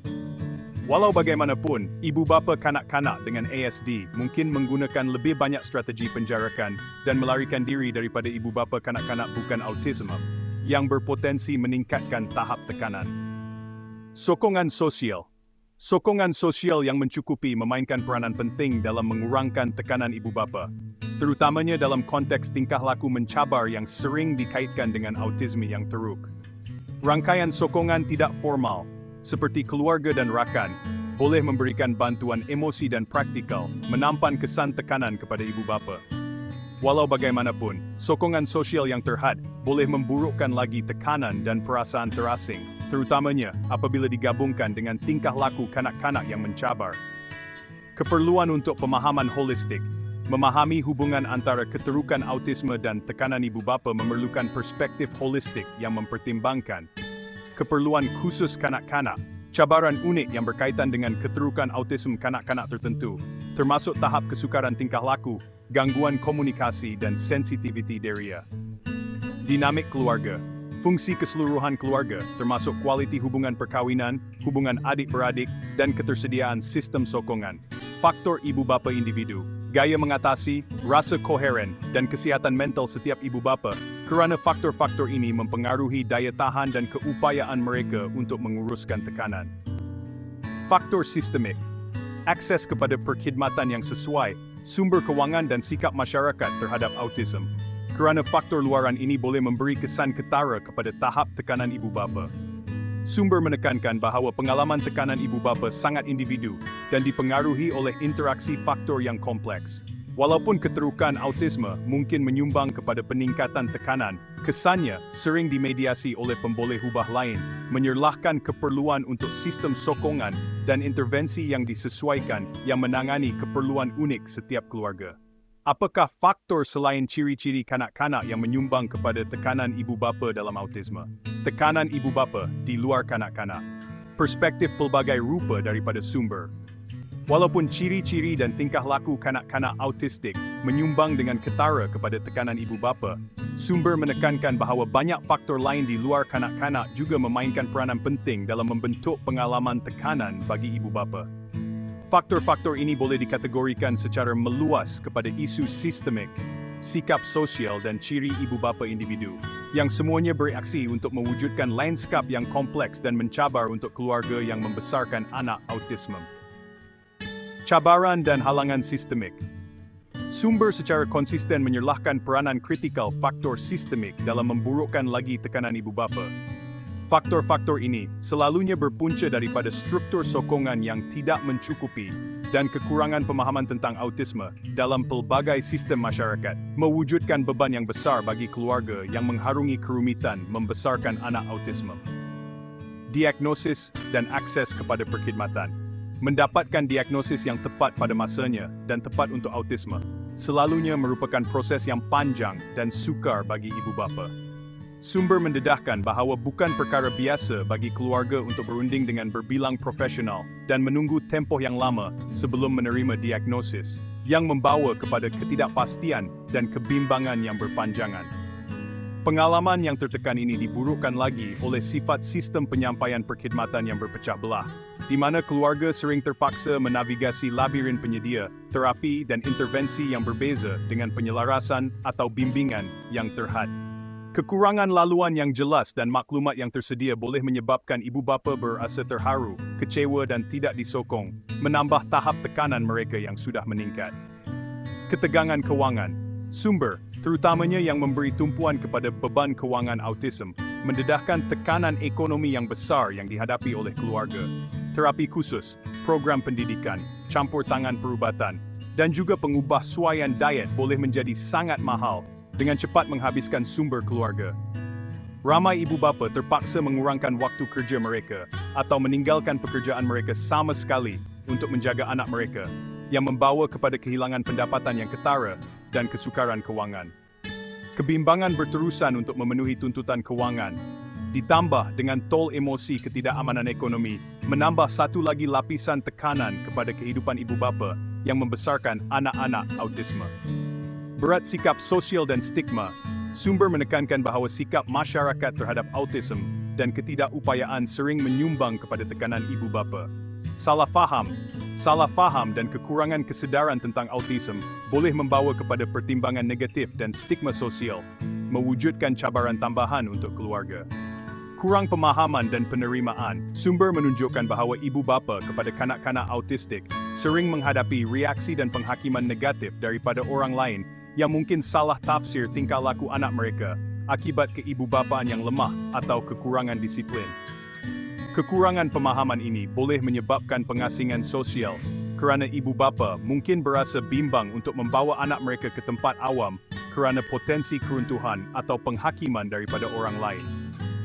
Keperluan berterusan untuk menerangkan keadaan anak mereka dan menyokong keperluan mereka boleh meletihkan emosi, menambah tekanan yang dialami oleh ibu bapa. Pengekalan mitos berbahaya. Sumber juga menyebut kesan mitos lapuk dan berbahaya yang mengelilingi autisme, seperti teori ibu peti sejuk yang menyalahkan ibu bapa atas keadaan anak mereka. Walaupun dibongkar secara saintifik, mitos ini terus menyumbang kepada stigma dan rasa bersalah bagi sesetengah ibu bapa, menambah beban emosi mereka. Faktor ibu bapa individu dan mekanisme mengatasi. Walaupun cabaran sistemik dan sikap masyarakat mewujudkan tekanan luaran yang ketara, sumber juga mengakui peranan ciri-ciri ibu bapa individu dan mekanisme mengatasi dalam pengantara pengalaman tekanan. Strategi mengatasi. Cara ibu bapa mengatasi tekanan mempunyai kesan yang ketara terhadap kesejahteraan mereka. Sumber secara konsisten menyerlahkan kepentingan strategi mengatasi yang berkesan dalam mengurangkan kesan negatif tekanan. Ibu bapa yang menggunakan strategi mengatasi masalah yang berfokuskan masalah, seperti mencari sokongan sosial, maklumat dan sumber, cenderung lebih baik dari segi emosi daripada mereka yang terpaksa mengelak, menafikan atau menarik diri. Walau bagaimanapun, ibu bapa kepada kanak-kanak autistik mungkin lebih cenderung untuk menggunakan strategi penjarakan dan melarikan diri, yang berpotensi menyumbang kepada tahap tekanan yang lebih tinggi. Rasa koheren. Sumber menekankan peranan perlindungan rasa koheren yang kuat dalam menampan kesan tekanan. SOC merujuk kepada kepercayaan individu bahawa dunia boleh difahami, boleh diurus dan bermakna, memperkasakan mereka untuk mendekati cabaran dengan keyakinan dan daya tahan. Kajian mencadangkan bahawa ibu bapa yang mempunyai tahap SOC yang lebih tinggi cenderung mengalami kurang tekanan tanpa mengira keterukan autisme anak mereka. Memupuk rasa koheren melalui memupuk perasaan kecekapan, kawalan dan keterkaitan boleh meningkatkan keupayaan ibu bapa untuk menavigasi kerumitan membesarkan anak autism. Sokongan sosial. Sokongan sosial yang mencukupi memainkan peranan penting dalam mengurangkan tekanan ibu bapa. Rangkaian sokongan tidak formal seperti keluarga, rakan dan ibu bapa lain kepada kanak-kanak autism boleh memberikan sokongan emosi, bantuan praktikal dan rasa persefahaman bersama.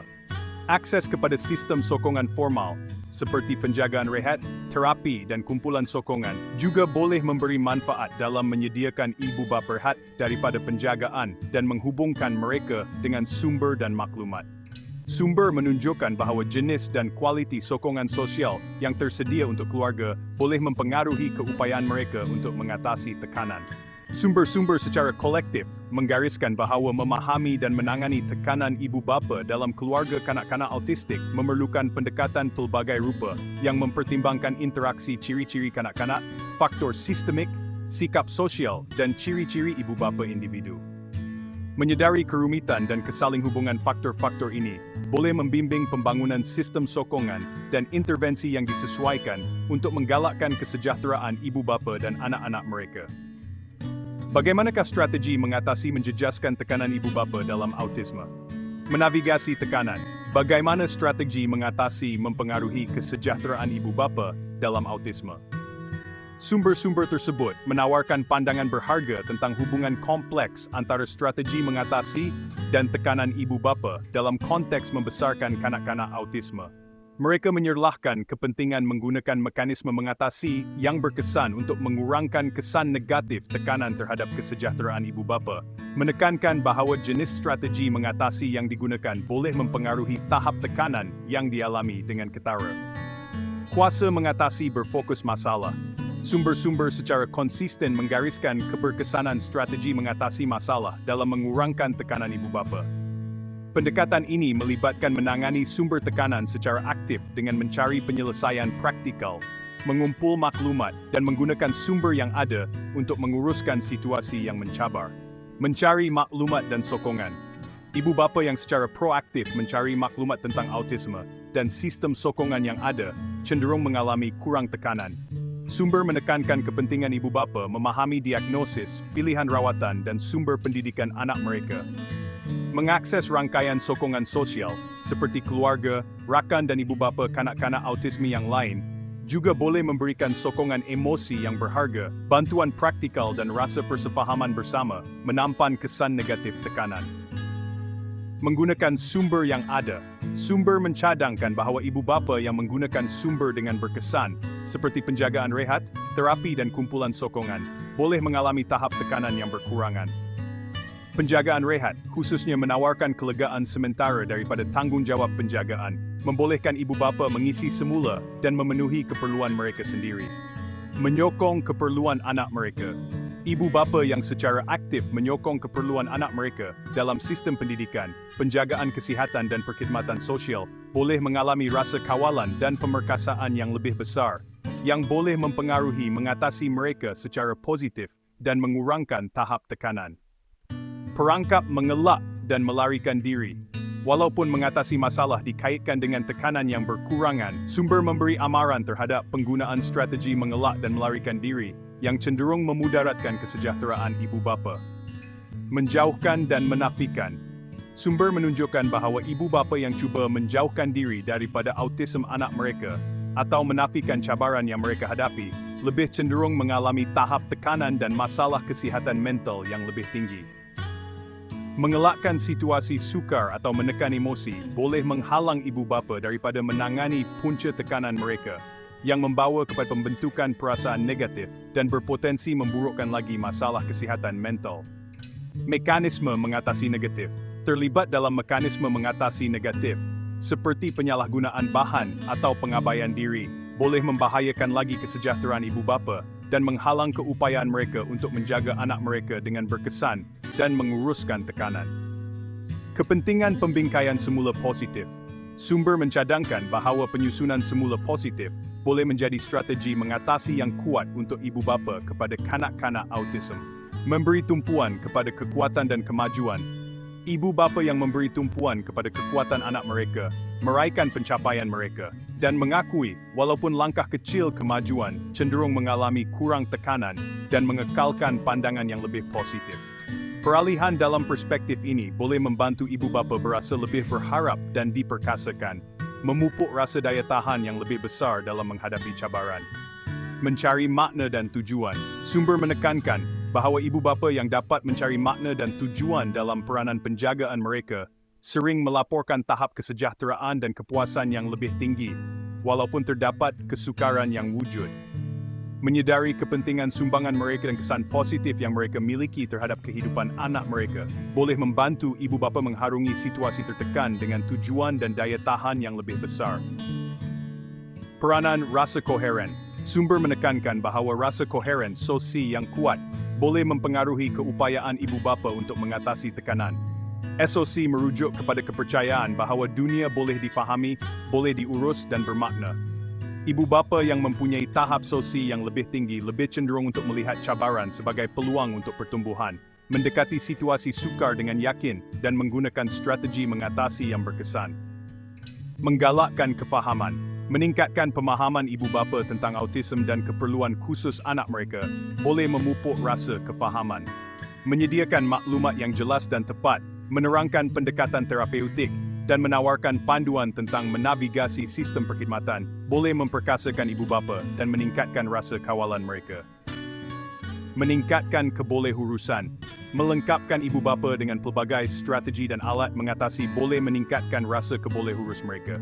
Menyediakan akses kepada kumpulan sokongan, penjagaan rehat dan terapi boleh melengkapkan ibu bapa dengan kemahiran dan sumber praktikal untuk menguruskan tingkah laku yang mencabar dengan berkesan dan menavigasi situasi tertekan. Memupuk makna.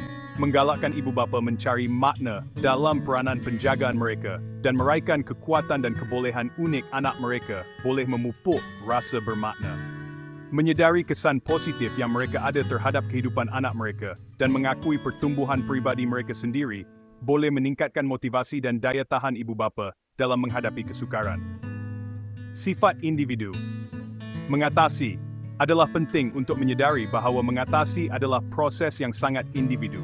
Sumber menekankan bahwa tidak ada pendekatan yang sesuai untuk semua untuk mengatasi tekanan ibu bapa dalam autism. Apa yang berkesan untuk ibu bapa, mungkin tidak berkesan untuk ibu bapa yang lain. Faktor seperti personality, latar belakang budaya, sistem sokongan, dan cabaran khusus yang dihadapi oleh keluarga, semuanya boleh mempengaruhi pilihan dan keberkesanan strategi mengatasi.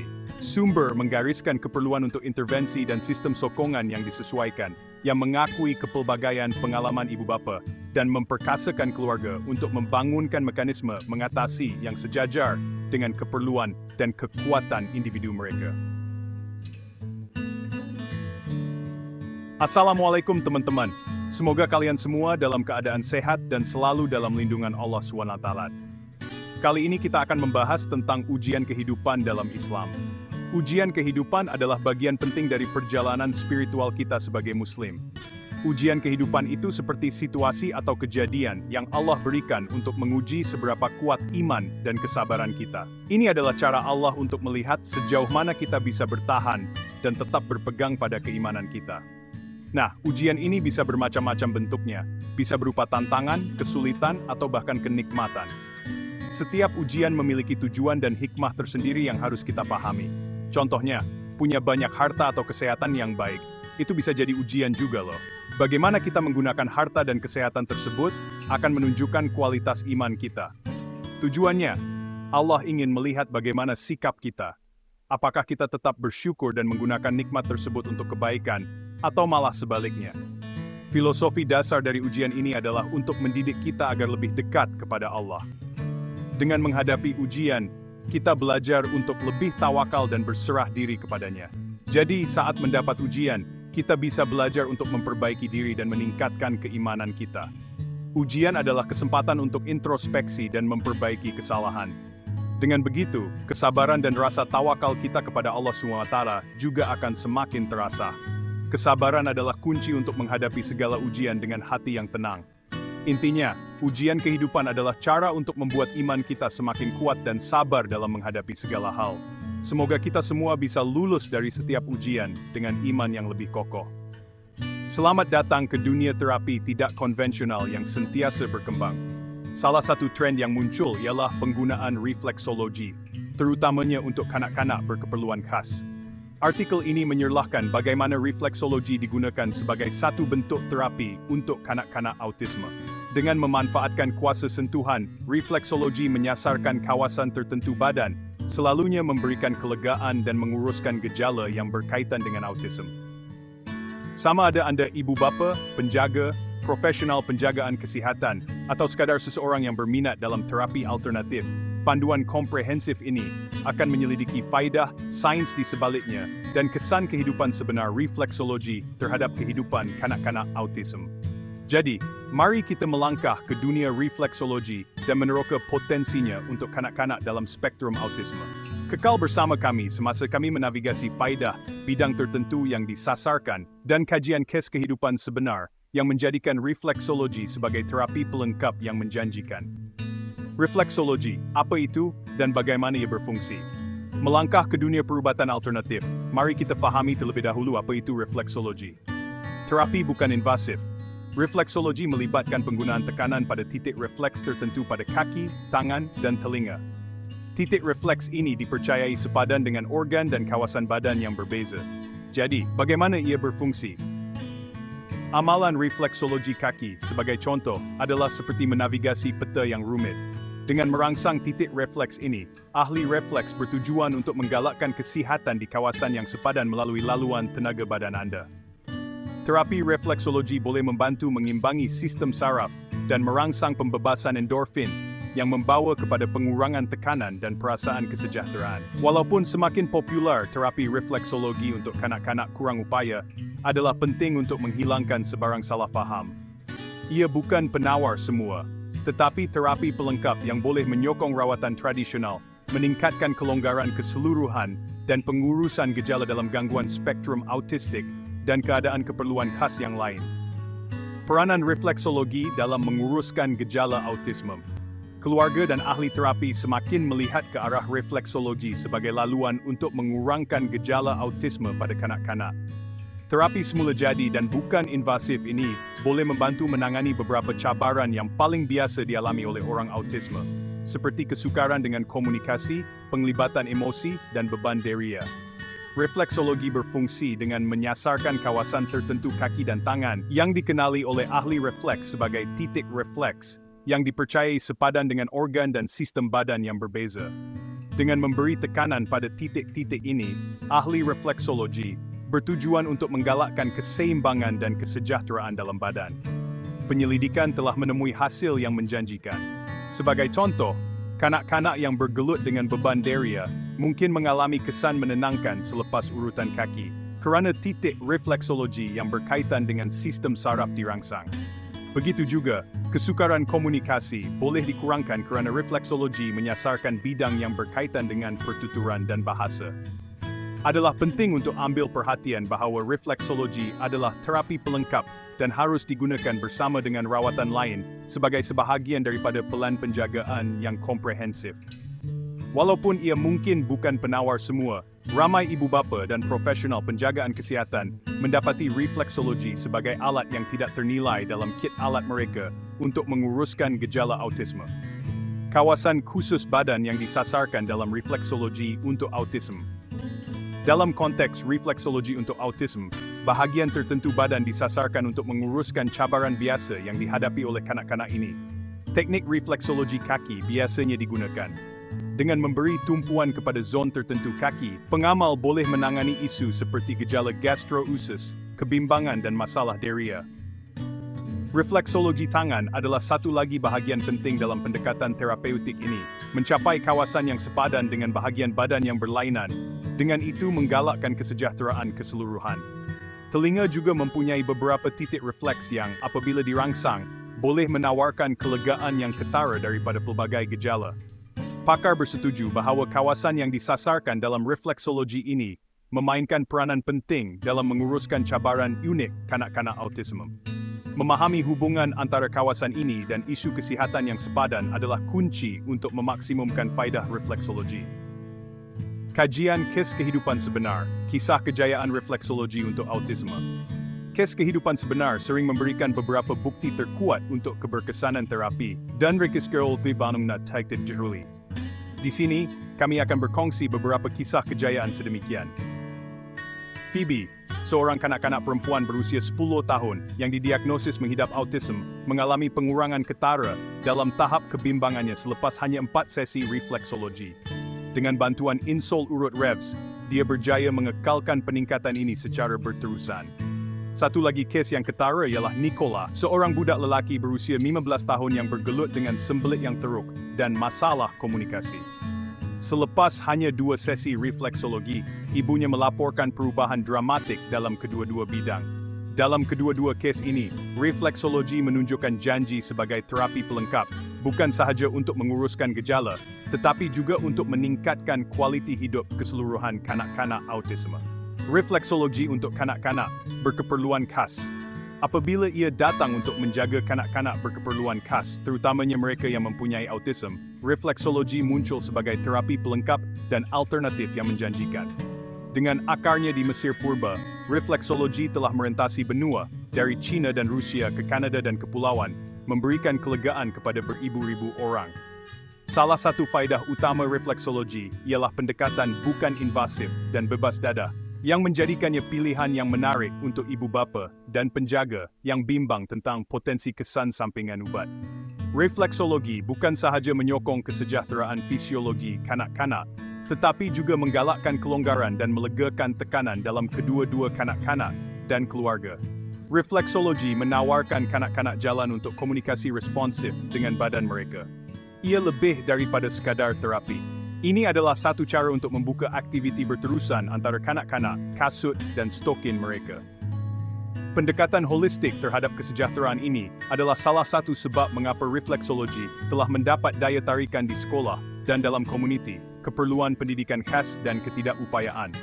Refleksologi sebagai alat untuk ibu bapa, penjaga, dan profesional penjagaan kesihatan Untuk pendekatan menyeluruh untuk menguruskan gejala pada kanak-kanak berkeperluan khas, refleksologi terbukti menjadi alat yang berharga.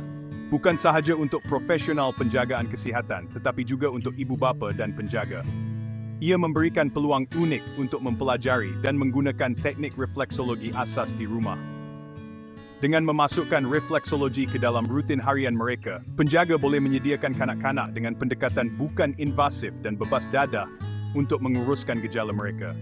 Ini boleh menggalakkan rasa relaksasi dan mengurangkan ketegangan, sumber yang sangat berharga untuk kanak-kanak yang mengalami gangguan perkembangan saraf seperti autism dan ADHD. Selain itu, profesional penjagaan kesihatan boleh menyepadukan refleksologi ke dalam plan rawatan holistik. Oleh itu, meningkatkan keberkesanan perkhidmatan yang diberikan kepada kanak-kanak ini. Ingat, adalah tanggung jawab bersama di kalangan semua orang yang terlibat dalam penjagaan kanak-kanak untuk meneroka semua sumber dan terapi yang berpotensi. Kesimpulan, jangan terokai lebih jauh untuk harapan dalam terapi alternatif untuk anak Anda berkeperluan khas. Analisis komprehensif kami telah memberi tumpuan yang tajam kepada potensi refleksologi sebagai alat transformatif. Dengan pelbagai faedahnya, kuasa refleksologi untuk mengurangkan gejala autism terbukti melalui banyak kajian kes kehidupan sebenar.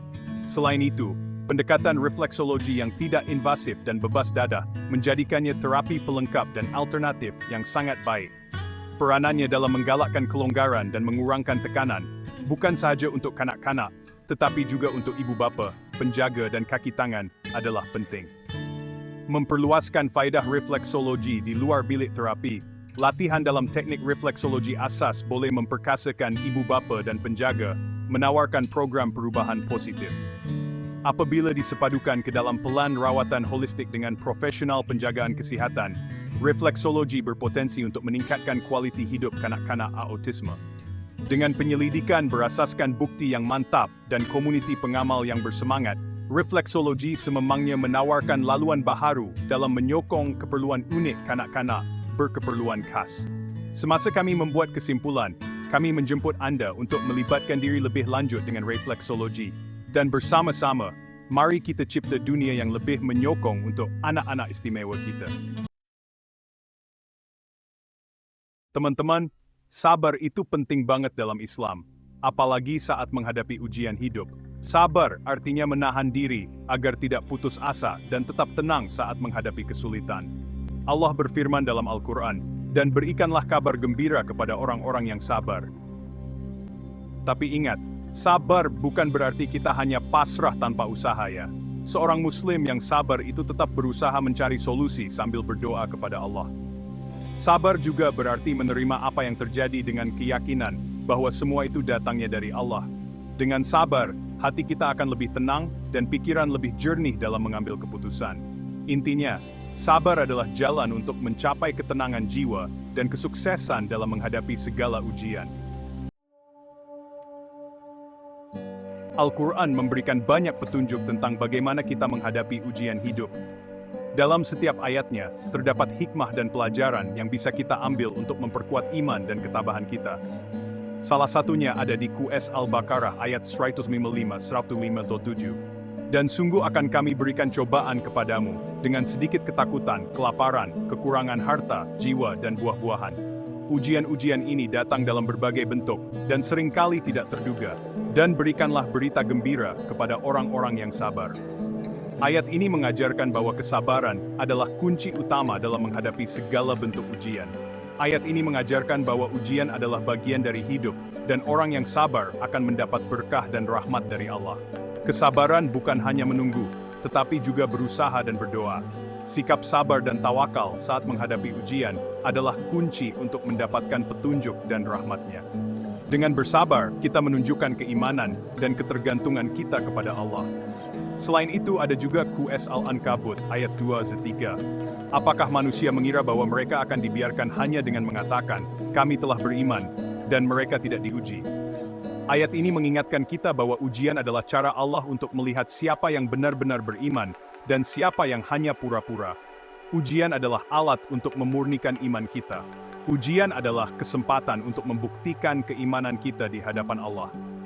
Setiap ujian yang kita hadapi adalah peluang untuk mendekatkan diri kepadanya dan memperkuat hubungan kita dengan Sang Pencipta.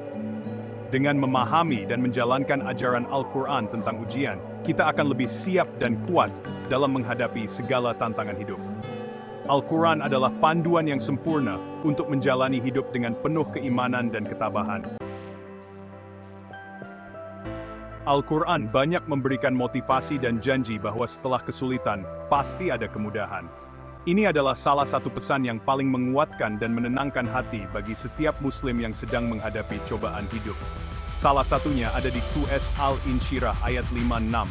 Karena sesungguhnya sesudah kesulitan itu ada kemudahan.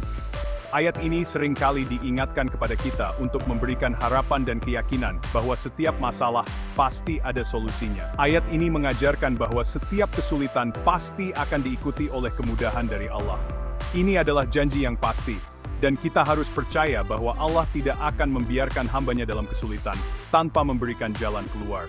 Saat menghadapi ujian, kita harus selalu optimis dan yakin bahwa Allah akan memberikan jalan keluar. Optimisme ini adalah bagian dari iman kita, dan dengan keyakinan ini, kita bisa menghadapi segala tantangan dengan lebih tenang. Ujian itu sifatnya sementara, tetapi rahmat dan kemudahan dari Allah akan datang kepada mereka yang sabar dan tawakal. Kesabaran dan tawakal adalah kunci untuk mendapatkan rahmat Allah yang tak terhingga. Selain itu, Allah juga berfirman dalam QS At-Talaq ayat 2-3, "Barang siapa bertakwa kepada Allah, niscaya Dia akan mengadakan baginya jalan keluar."